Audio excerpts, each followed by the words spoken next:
I've exited out of all my short positions by now.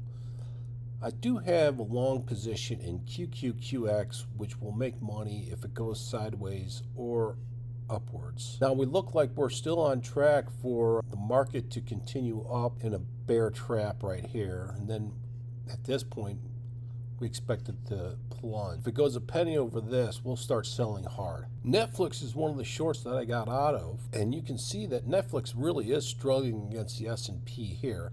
However, when we go to the on-balance volume, here it's not struggling as much. If you can see there, on-balance volume's coming up just a little bit as it sits flat and maybe even decreases a little bit.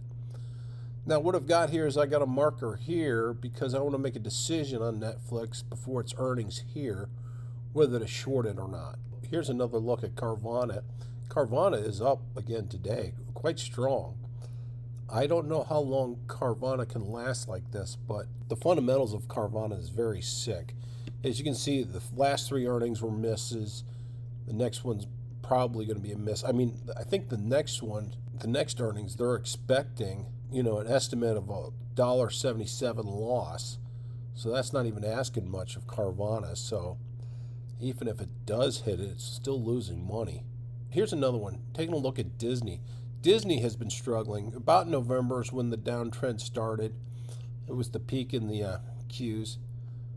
And you can see that that's the S&P up there. Disney's struggling like here. It looks like it missed earnings here and back here. It made earnings here back here. Taking a look at the future earnings, it's estimated just about $1.